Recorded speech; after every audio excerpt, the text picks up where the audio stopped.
Hi, this is going to be the second part of our topic on nationalism and ideology.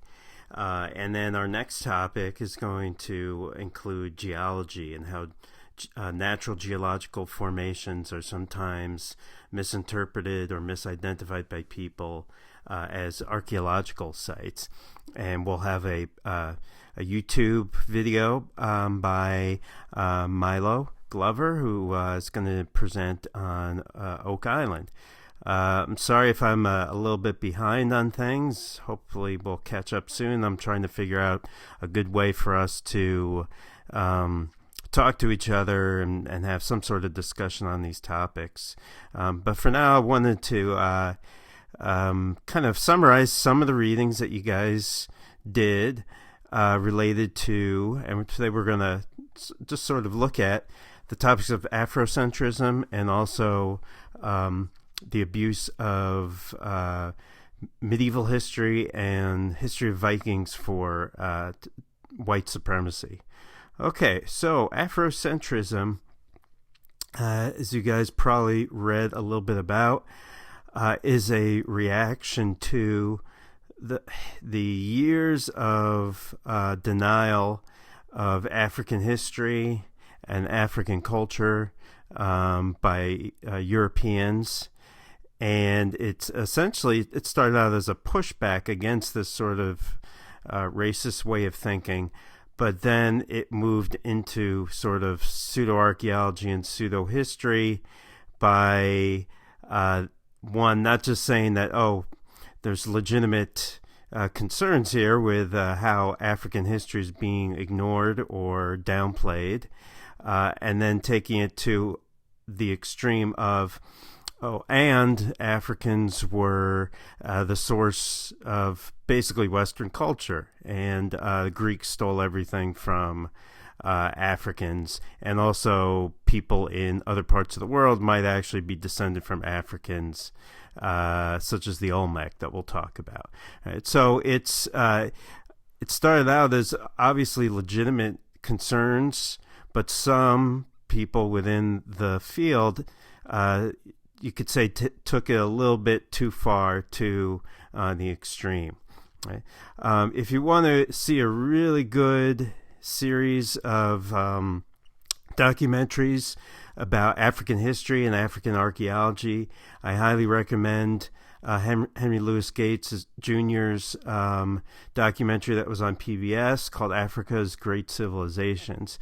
And it really is an eye-opening series if you can watch it, because what it shows is that really before Europe became kind of the powerhouse that it did in the 1600s, 1700s, 1800s, already by that time in the Middle Ages and earlier, you had these advanced, wide-reaching African civilizations that had advanced technology in terms of metallurgy, were seats of knowledge, such as Timbuktu and the Islamic library there. And many of these things are just overlooked.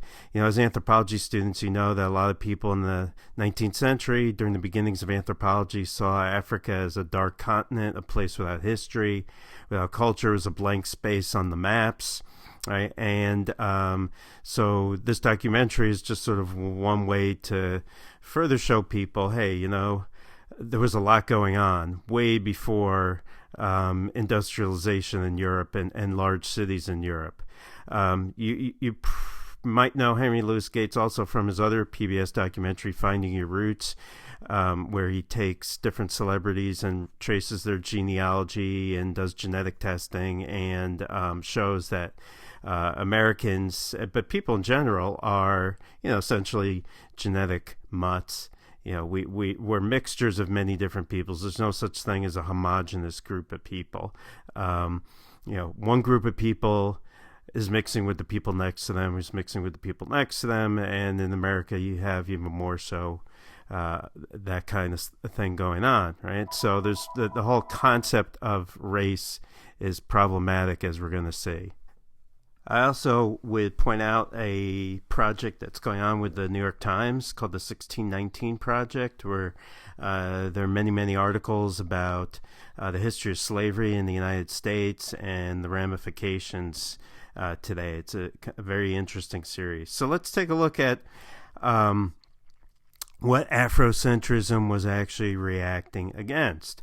And a good example of that is the complete misinterpretation of the ruins of Great Zimbabwe in southern Africa, now obviously in the country of Zimbabwe. The country of Zimbabwe was a British colony called Rhodesia in the 19th century. When it gained independence from Britain, the people there wanted an African name for the country. They chose to call the country after the most famous archaeological site there, which is Zimbabwe. Right? And they even used symbols from the site of Great Zimbabwe on the flag. Well, Great Zimbabwe is an amazing site. Series of these elite residences with monumental walls. When archaeologists first dug there, they found pottery that was clearly African in nature. It showed similarities to contemporaneous African pottery from the 19th century. They also found ceramics from China, glass from Syria, and they realized that Great Zimbabwe was tapped into a very large international trading network, and this is around 1200 to 1400 AD. And the original archaeologists, I think that it was a woman, Canton Thompson, I think her name was. She was one of the original excavators. She clearly demonstrated this was a really powerful African kingdom. But white settlers in the area almost immediately denied that this site could have been built by Africans. So it was a little bit like the ancient aliens problem that we talked about a few weeks ago. But this was before you had science fiction about aliens. So white settlers were saying, well, Africans couldn't have built it. It must have been someone else. Who was it? Aliens weren't a choice at that time, so they had lost white civilization, or the Phoenicians, or some other people, anyone but local Africans themselves. So even though this dated to the Middle Ages, what we would call the Middle Ages, people were proposing this idea that the Great Zimbabwe was the biblical land of Ophir, mentioned in the Bible, where King Solomon's mines were located. This even spawned a famous book about Allan Quatermain, King Solomon's Mines. And this myth, persisted for a long time, and in some circles it still persists, right? Even though there was absolutely no evidence to support it whatsoever. So this is what African American intellectuals, and others were pushing back against, including white intellectuals as well, saying, and this is Martin Bernal, was a British-born historian who wrote this book, Black Athena, pushing back against the idea that classical Greece and Rome were are the seat to the origin of Western civilization, saying no, actually, you have to go back further to Egypt, which is a valid point. Many archaeologists would agree that Greece and Rome didn't exist in a vacuum, and their knowledge was based on knowledge that had been generated by these earlier cultures. But then Martin Bernal took it a step further and said that ancient Greeks essentially borrowed / stole most of their achievements, or all of their achievements, from the Egyptians. And that is obviously taking it too far. There were many, many incredible achievements by the Greeks and the Romans and the Egyptians. So we kind of have to give everyone their due.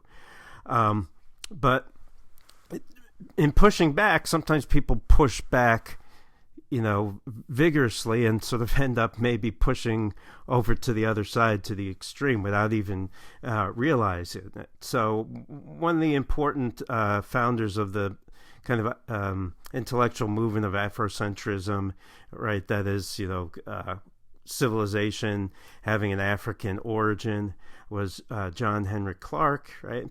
More and more people were becoming involved in this. You can see the NAACP in the early 1900s had a depiction of a Nubian pharaoh on the cover of one of their magazines, right? And so, it's completely, it's very, very important to demonstrate and set the record straight on great African leaders and African culture, and to make sure that people know about these things. But then to say maybe people who probably weren't African were African is taking it a step sort of too far. I'll show you this with this series of posters. So for Black History Month, a while ago, Anheuser-Busch produced a series of posters for Black History Month on great African leaders. And most of them were great African leaders, but a couple of them, I'll point out, were not African, really. So Nandi, Queen of Zululand, famous, African queen. Napoleon of the Sudan, Samurai Touré, led uprising against colonialism. This king is particularly interesting. Mansa Musa, king of Mali, king of Timbuktu, during the 1300s. Mansa Musa may have been the wealthiest man in history. There's some debate about this, but he definitely was one of the wealthiest people ever in history, and some people think he was the wealthiest. So, while Europe was, kind of emerging, as a stronger and stronger power in the Middle Ages, but not a world power by any means at that point. Timbuktu was a powerhouse in terms of trade, especially the gold trade. And Mansa Musa had so much wealth at his disposal. The story is that when he went on the Hajj to Mecca, he stopped in Cairo in Egypt, and gave so many gifts of gold to people and tipped people in gold that he circulated so much gold in his brief visit to Cairo that the value of gold tanked completely, and the economy of Cairo took a decade to recover. So it's a pretty amazing story, and it demonstrates the economic wealth of this civilization at that time. Right, others, right? Asantewaa, the Queen of Ghana in West Africa, right? You can see some other kings here too. Ben Hanzin, Husu Boel. Of course, a lot of people know Shaka Zulu. In the 80s, when I was a kid, there was a famous TV series, Shaka Zulu, that was on. But then you get to Cleopatra during the time of Julius Caesar. This was during the Ptolemaic period of Egypt. The Ptolemies were Greeks who ruled over Egypt.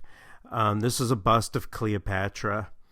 This gets into the debate, okay, and we're going to, briefly mention it. Was Cleopatra African? Was Cleopatra Black? When the unfortunate difficult answer to that question is, what do you mean by black? Because it's not that simple. Did she live in Africa? Yes. Was she of native Egyptian origin? We don't really think so. She was probably Greek, of Greek origin. The Ptolemaic kings in Egypt were a Greek ruling family. So it gets a little contentious. And we're going to also talk about this with the Egyptians, where there's a big controversy regarding the Egyptians. Were the Egyptians black? The answer to that is, what do you mean by black? And we're going to talk a little bit about that. If you mean black as in being African, then yes. If you mean black as in a particular shade of skin color, then they weren't as dark as other Africans at the time, like the Nubians, right? But they were an African civilization. So really the correct question in some ways. Or a more accurate question would be, were the Egyptians a native African civilization? Yes, they were, like many other African civilizations. Another one that's a little bit contentious, Hannibal, right? So here you can see how he's depicted on the poster. But he was Carthaginian. The Carthaginians originally came from Phoenicia. They were Semitic peoples. They were essentially the Phoenicians were a Semitic group from Lebanon. So his background was, you could say, Phoenician, what would be comparable in a slight way to modern day Lebanese people. So did he look like this? Probably not exactly like this. But, the Phoenicians had lived in Carthage for a long time. How much mixing with other African peoples had there been? It's hard to tell. There's not a lot of evidence. So, with all this, it's hard to, you can't really separate people into discrete racial categories. And as anthropologists, we know these kinds of discrete racial categories don't really exist anyway. We're really talking about geographic origin and clinal distribution of traits, which doesn't actually end in discrete categories. All right, so another kind of, you could say, the realm, or pushing into the realm of pseudo-history, is misinterpretation of Olmec art. So here's some large Olmec stone heads. Some people have said, look how the features of the Olmec stone heads represent African features. Does this mean that the Olmecs were originally African? No, because there's no other evidence to suggest that, and this is an artistic style that's actually depicting something else. It's not depicting African features. As you can see, some people have looked at Olmec art and said, hey, look, they look Asian. Does that mean that Chinese sailors came to Central America and started the Olmec civilization? No. What's actually being demonstrated or depicted on Olmec art is transformation from humans into were-jaguars or jaguars, part of a shamanistic ritual that these Olmec leaders engaged in, right? So the flared nostrils, the snarling lips are supposed to, we think, imitate the features of a jaguar. And, you see lots of people on the internet who will post side-by-side comparisons of art and modern-day people living in the area and say, well, they look similar. Don't they look similar to you? That kind of thing. So all the evidence supports the idea the Olmec were a native indigenous group in Mesoamerica. There's also a lot of controversy regarding, of course, Jesus, and you have different extremes. So you have people say Jesus was black, and then, of course, you had people in Europe, especially during the Third Reich, saying, no, Jesus was Germanic, Aryan, blonde and blue eyes. Right? What did people in the area of the Middle East at that time look like? Well, we get a little bit of an idea of maybe what people look like from these Roman period mummy cases that have the depictions of the people inside painted on the outside, right? So obviously not blonde hair, blue eyes, not really African. They look Middle Eastern, or what we would think of Middle Eastern today. And then you have kind of the movement into what we consider sort of racism. The author Michael Bradley, The Iceman Inheritance, tries to make a case in this book that white people are inherently more sexist and aggressive and violent because they have more Neanderthal DNA than other races. So completely unscientific, completely unsupported. Really not a great book. I don't recommend it. Related to Afrocentrism is also Pan-Africanism, right? So new religions were started in Jamaica as a pushback against European, well, specifically British colonialism.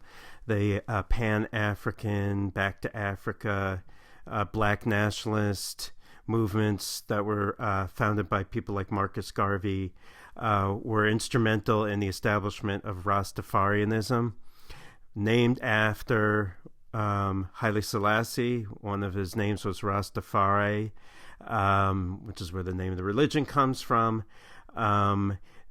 This movement was looking for sort of a messianic figure, an African king. When Haile Selassie came to the throne, it was seen as kind of a sign within this religion of sort of a new Pan-Africanism, right? Sort of a binding or a bonding between Africans all over the world, right? So sort of related to Afrocentrism a little bit. You had other religious movements too, like the Black Israelites. So Black Israelites say that they are the actual descendants of the biblical Israelites, not Jews today.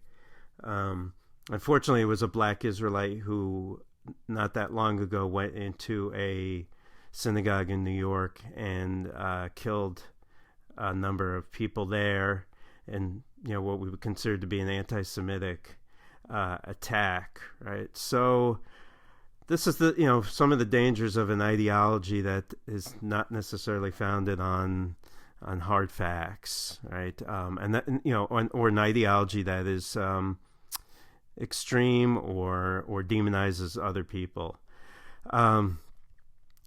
So it becomes very controversial when you talk about the Egyptians, because the way Egyptians are depicted or have been depicted in film and art and literature, and also interpretations of their own artwork, right? So here is Zahi Hawass. He's the director of antiquities in Egypt, right? He was asked this question, again, which is not really an accurate question. Were the Egyptians black? And he said, no, they weren't black. A more accurate question, again, would have been, were the Egyptians a native African civilization? Yes. Were they darker than people in Mesopotamia? Probably, because that's the way the Egyptians themselves depicted themselves. Were they as dark as the Nubians to the south in what's now modern Sudan?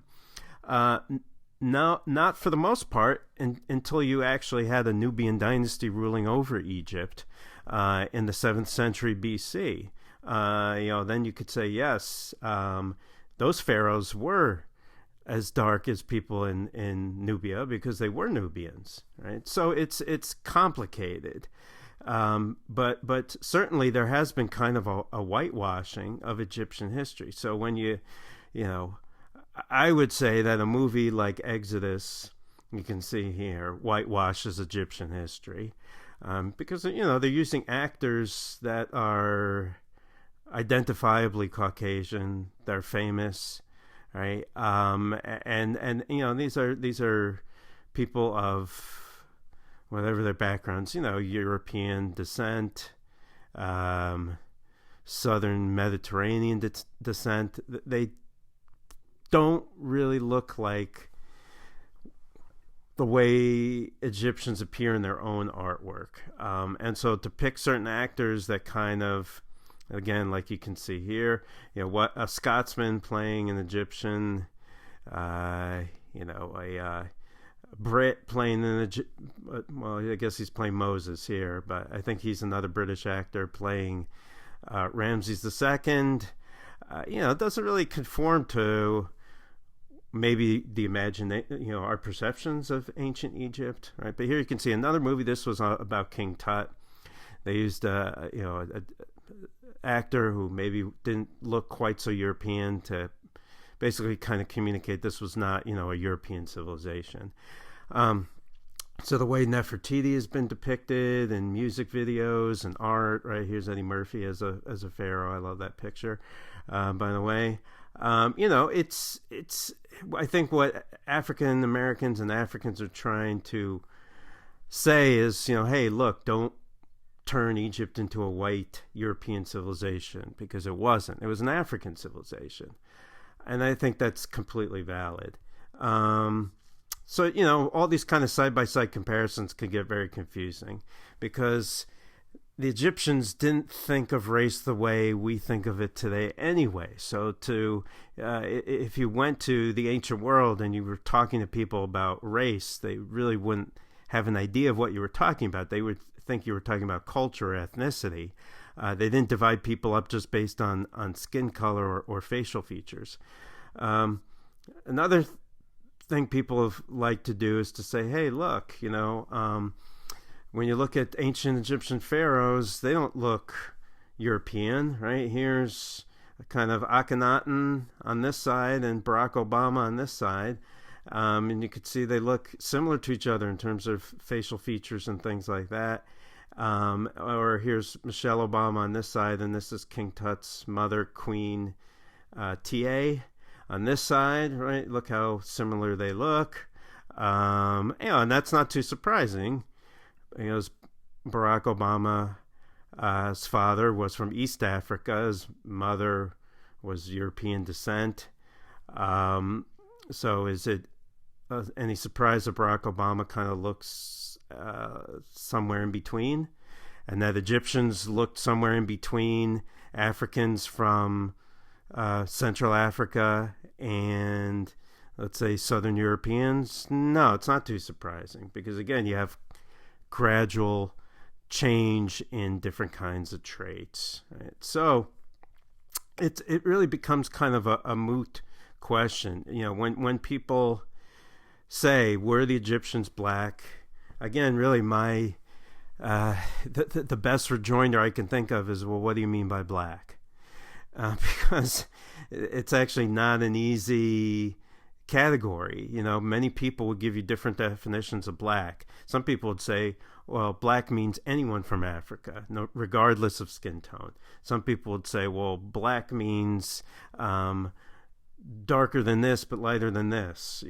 So you can see in this Egyptian tomb painting, you've got a Canaanite, a Nubian, a Libyan, and an Egyptian, right? And you can see, Libyans in the desert were, at least depicted in Egyptian, are a little bit lighter skinned than the Egyptians depicted themselves, but they also use skin color as a way to indicate differences between men and women sometimes, because men did more work outdoors traditionally and women did more work indoors, so they weren't as tanned by the sun, right? But when you see Egyptians depicting their own skin color, they're not depicting themselves as, what we'd say, white.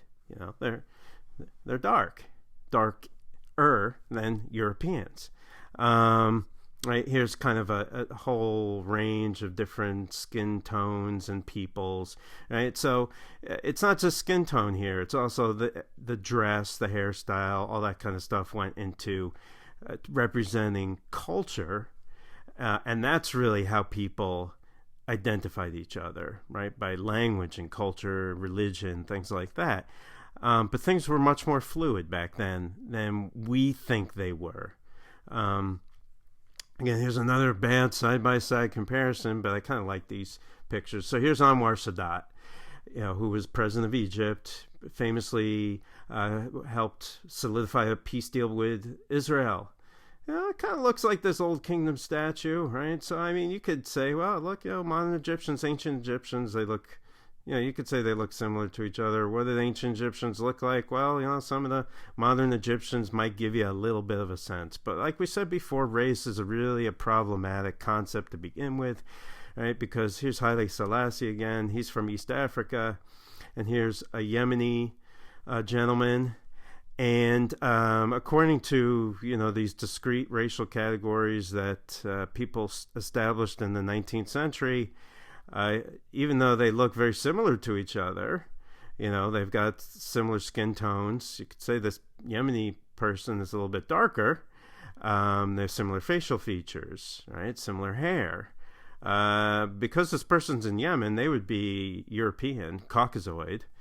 And Haile Selassie would be African, right? So you could, it really doesn't make any sense to draw the line and say, okay, here's one race and here's the other race, when they look so similar to each other. And race is, again, based on physical, visual features, which don't at all reflect, the other genetics that's going on that's not visual.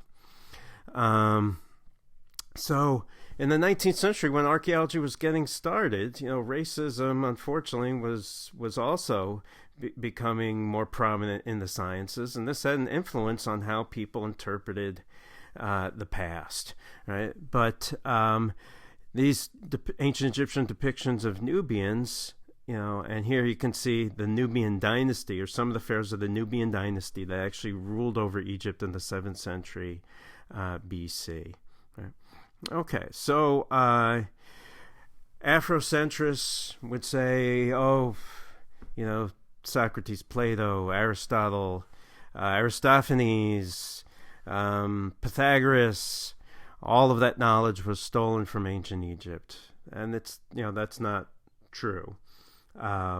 Certainly, the Greeks had a lot of respect for ancient Egypt, considered ancient Egypt to be one of the oldest civilizations known at that time, right? When classical Greece was emerging in the 500s BC, Egypt had already been around for centuries, and the Greeks knew this, right?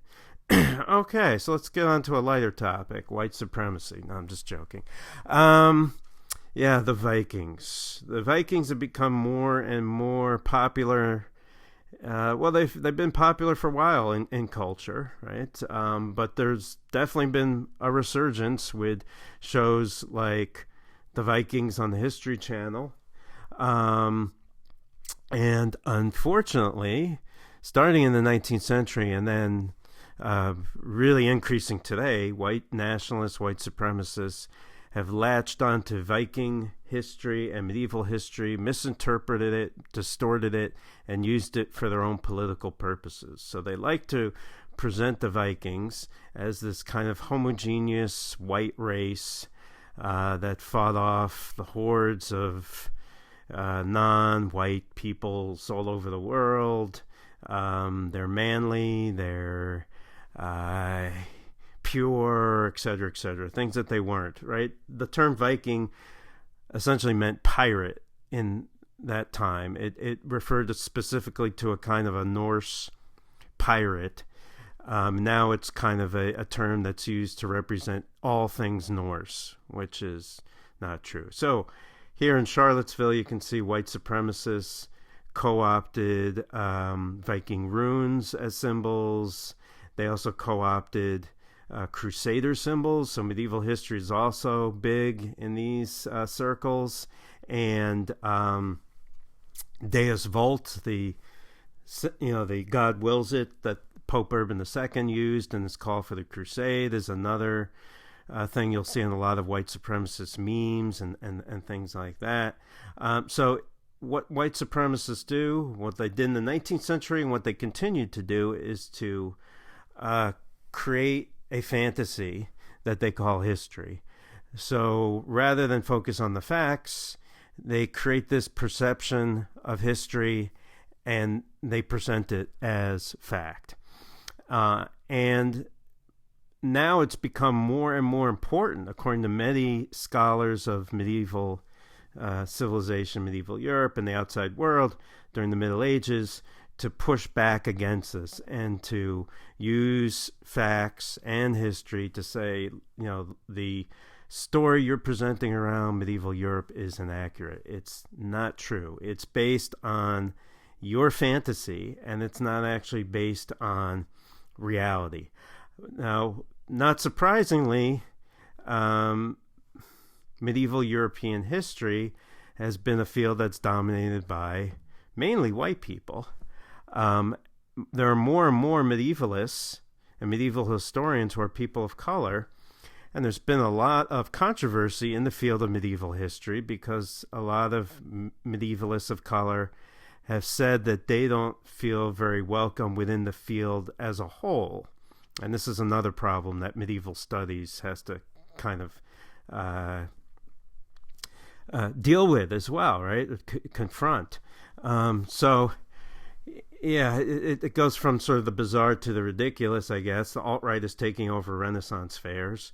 All right, so, not too surprising. Yeah, these people who they've done with the Vikings the same thing they do with medieval Europe. That medieval Europe was a homogeneous, pure white civilization that was fighting against the Muslim hordes during the Crusades, right? And so if you already kind of believe in this fantasy, why not get out your foam sword and reenact it, in a non-dangerous way, I guess, right?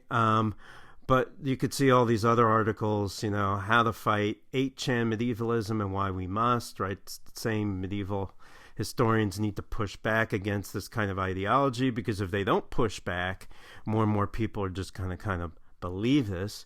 What to do when Nazis are obsessed with your field, and how we can untangle white supremacy from medieval studies, right? So they believe that the Crusades was this wonderful holy war between essentially white and brown peoples. And the truth is so much more complicated. It wasn't very simple. It wasn't just a simple war between Europe and the East, right? In fact, during the Fourth Crusade, the Christian crusaders ended up not fighting Muslims at all. They ended up sacking Constantinople, which was one of the most important Christian cities at the time, the seat of the Byzantine Empire, and they sacked it in order to get enough wealth to pay off the Venetians, who they owed money to.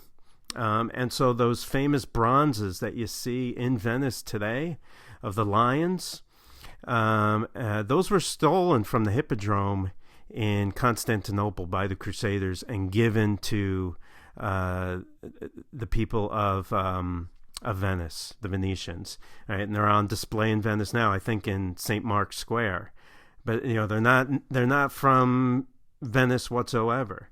Really, so one of the, you could say, quote unquote, success stories of the Crusades was the Catholic Western Crusaders did a really good job of destroying the Eastern Christian Empire of Byzantium.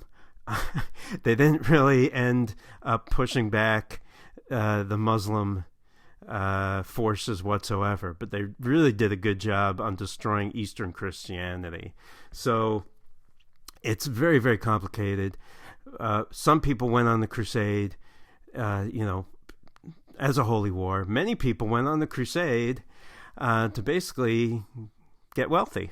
And that if you want to see a really great documentary, well, if you really want to see what the Middle Ages was like, watch Monty Python, The Holy Grail.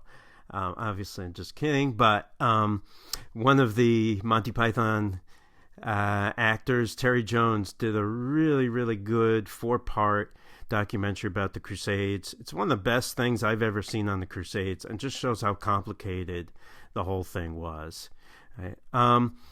There's also a great medievalist who has a Twitter account, Medieval People of Color, and showing different pieces of artwork that a lot of people probably weren't exposed to in their textbooks, showing, look, in the Middle Ages, they were depicting Africans, Muslims, other peoples of culture in the artwork. This was not a homogeneous society as people like to present it now, right? But this has bled into the realm of fantasy as well, right? So some people have said, well, when you look at Tolkien and Middle-earth, Tolkien wasn't overtly racist, but his worldview did reflect kind of a racist worldview of the time. And he created in Middle-earth, discrete racial types, and, based some of the good racial types on, white Europeans, and some of the darker skinned men who were the sort of the enemies were based on like the Saracens, and then you had others as well.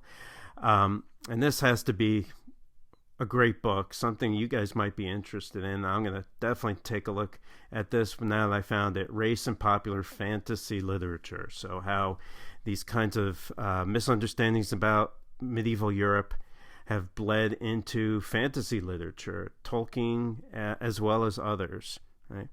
Okay, well, hopefully you see some common themes within all of these uses and abuses of archaeology for ideology and nationalism. So when I talk to you next, we'll be looking at geology. I hope you guys have a good rest of your week, and I will talk to you soon.